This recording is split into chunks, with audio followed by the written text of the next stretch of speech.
brought to you by Silver Pumps.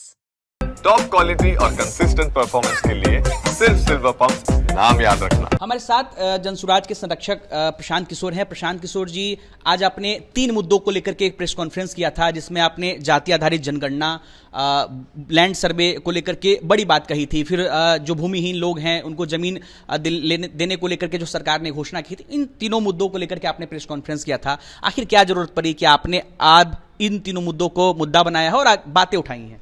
नहीं, जो मुद्दे उठाए गए हैं मैंने उसमें बताया कि पिछले कुछ वर्षों में बिहार की राजनीति में जो सबसे बड़े छलावे किए गए हैं, जो राजनीतिक तौर पर मुद्दे ऐसे उठाए गए, समाज के एक बड़े वर्ग को धोखा दिया गया, समाज में बड़ी लंबी चर्चा चली, समाज को बांटने की कोशिश की, उसमें ये 3 मुद्दे जो हैं। पहला, जातीय जनगणना, जिसके तहत पूरे समाज को अगड़ा पिछड़ा बांटने, झगड़ा लड़ाने की कोशिश की गई। दूसरा, दलित महादलित को 3 डिसमिल ज़मीन देने वाली योजना आज 2006 से लगातार चल रही है। और तीसरा है जो भूमि सर्वे हो रहा है।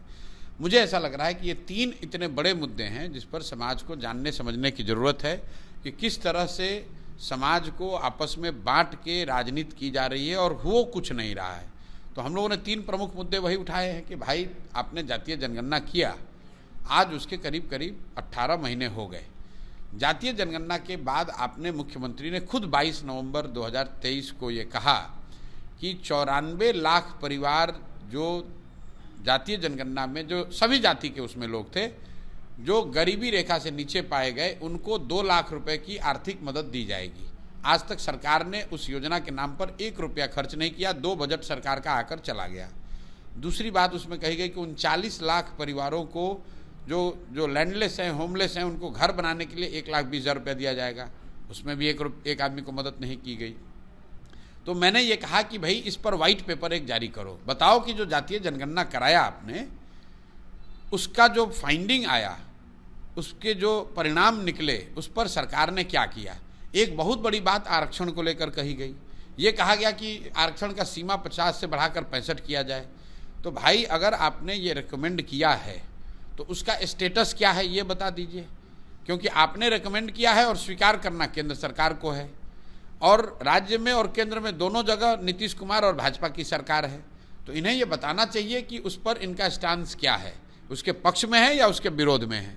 तो ये 3 बड़े मुद्दे जातीय जनगणना से जुड़े हुए कि आरक्षण की सीमा आपने 50 से बढ़ाकर 65 करने की जो बात कही थी, उस पर आपका, राज्य सरकार का और केंद्र सरकार का स्टांस क्या है। अभी मोदी जी प्रधानमंत्री आ रहे हैं मधुबनी में, उनको बताना चाहिए कि भाई, आप उसको स्वीकार कर रहे हो कि रिजेक्ट कर रहे हो। दूसरा, एक बहुत बड़ा छलावा नीतीश कुमार और एनडीए की सरकार पिछले 10-15 वर्षों से कर रही है, वो दलित महादलित को 3 डिसमिल जमीन देने की बात कह के। 2006 में नीतीश कुमार ने ये घोषणा की कि जो दलित महादलित अति पिछड़ा समाज के लैंडलेस लोग हैं, उनको घर बनाने के लिए 3 डिसमिल जमीन दिया जाएगा, 306.8 स्क्वायर फीट। बिहार की जनसंख्या के हिसाब से करीब करीब 50 लाख परिवारों को इसका लाभ मिलना चाहिए था। सरकारी आंकड़ा बता रहा है कि 2,34,000 परिवारों को ये जमीन, 3 डिसमिल जमीन दी गई है।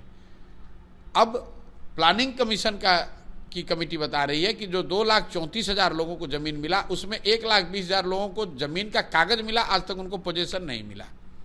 तो पहले तो जो 50 लाख लोगों को मिलना चाहिए था, मिला 2,34,000 सरकारी दावा के अनुसार, और उस 2,34,000 में से भी 1,20,000 को खाली कागज पर मिला, उनको आगे जमीन नहीं मिली। और सरकार दावा कर रही है कि मैं महादलित विकास मिशन चला रहे हैं, कल्याण की बात कर रहे हैं, तो इस पर उनसे जवाब मांग रहे हैं। और ये जो जमीन मिलनी है, मैंने वो भी आंकड़ा जारी किया है कि करीब करीब 25 लाख एकड़ जमीन, जो लैंड सीलिंग एक्ट के बाद, आज़ादी के बाद लैंड सीलिंग एक्ट के तहत जो काम हुआ है, उसमें करीब 12 लाख एकड़ ज़मीन, और विनोबा भावे का जो भूदान आंदोलन चला, उसमें करीब 7 लाख, 6.8 लाख एकड़ ज़मीन। इस ज़मीन का सरकार ने क्या किया, किसको मिला, किसी को जानकारी नहीं है। क्योंकि इतनी बड़ी मात्रा में ज़मीन सरकार के पास होने के बावजूद बिहार में 57% ग्रामीण क्षेत्र में लोग भूमिहीन हैं, 86% दलित आज बिहार में भूमिहीन है। तो भाई, जमीन गया कहाँ? इतने दिन से योजना चला रहे हो 3 डिसमिल जमीन देने के लिए, घर के लिए, उसमें मिला नहीं, और भूमिहीनों की संख्या कम हुई नहीं। तो ये दूसरा मुद्दा है। और तीसरा मुद्दा है ये जो भूमि सर्वे का काम इन्होंने शुरू किया है, ये पिछले 5 वर्षों से भूमि सर्वे के नाम पर राजस्व विभाग और उसके अफसरों नेताओं का एक धन उगाही का काम चल रहा है। जमीन के दाखिल खारिज के नाम पर, जमीन के जमातबंदी के नाम पर, वंशावली के नाम पर इतनी धांधली राजस्व विभाग में है कि घर घर गांव गांव में ये चर्चा चल रही है कि अगर आपको अपनी जमीन का भी दाखिल खारिज कराना है 10,000 रुपया दिए बगैर काम नहीं चलेगा। और कुल परिणाम क्या निकला? 20% से कम जमीन का अभी लैंड का डिजिटाइजेशन हुआ है और करोड़ों रुपए की उगाही हो रही है।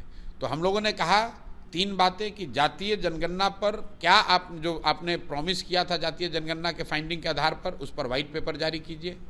दूसरा, ये 3 डिसमिल जमीन जो भूमिहीनों को, घर जिनके पास नहीं है, होमलेस लोगों को देने की बात कही थी, उस पर जवाब दीजिए। और तीसरा, ये जो भूमि सर्वेक्षण के नाम पर, भूमि सर्वे के नाम पर लोगों को आपस में लड़ा रहे हो, उनसे पैसा वसूल रहे हो, इस काम को तुरंत बंद कीजिए।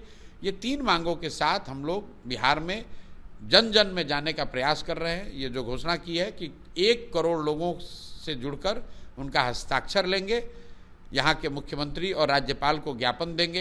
यात्रा पर भी आप निकल रहे हैं? यात्रा अलग है, ये काम तो जनसुराज और जनसुराज से जुड़े हुए हमारे हजारों लाखों साथी करेंगे।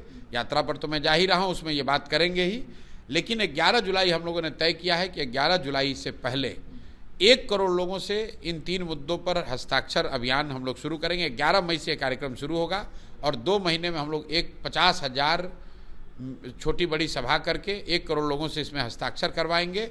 11 जुलाई को हम लोग मुख्यमंत्री और राज्यपाल महोदय से मिलकर उनको ज्ञापन देंगे और उसके बाद भी अगर ये सुनवाई कुछ नहीं होगी, उस पर सरकार जवाब नहीं देगी, तो जब अगला विधानसभा का सत्र शुरू होगा तो हम लोग जाकर उसका घेराव करेंगे। जी, बिहार में जो भी मार्च करता है या घेराव करने जाता है, उसके ऊपर बिहार में पिछले कुछ सालों से देखा गया है कि पुलिस उन्हें पहुंचने नहीं देती है, कई मौकों पर लाठियां भी चलती है। तो क्या आप लोग इसके लिए भी तैयार हैं? नहीं, बिल्कुल तैयार हैं। जब मुद्दा उठाकर राजनीति में हैं और जब समाज की आवाज़ उठाने की जिम्मेवारी हम लोगों ने अपने कंधों पर ली है, तो लाठी चले या गोली चले, विधानसभा का घेराव होगा ही होगा। प्रशांत जी, अंत में एक सवाल लेंगे।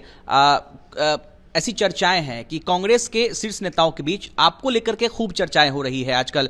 उनके यहाँ ये चर्चाएं होती है कि क्या प्रशांत किशोर को साथ लाना चाहिए, क्या चिराग पासवान प्रशांत किशोर को मिलाकर एक थर्ड फ्रंट बनाना चाहिए। इस पर आपकी क्या राय है?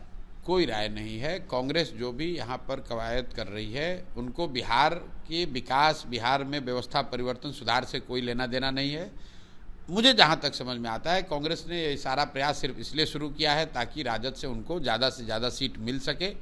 अगर उनको बिहार के सुधार से सरोकार होता तो लालटेन पकड़कर वो नहीं घूमते। जिस दल का, जिस नेता का भी राजद जैसे दल से समझौता हो, उसका बिहार के विकास से कोई सरोकार हो ही नहीं सकता है। इसलिए इन बेमानी बातों पर मैं कोई समय ज़्यादा नहीं करना चाहता हूँ। चलिए, देखिए, हमारे साथ प्रशांत किशोर थे और प्रशांत किशोर 2 दिन बाद यात्रा पर निकल रहे हैं। साथ ही साथ 3 मुद्दों पर अब बिहार सरकार को घेरने की तैयारी भी है। अनिकेत कुमार, बिहार तक, पटना।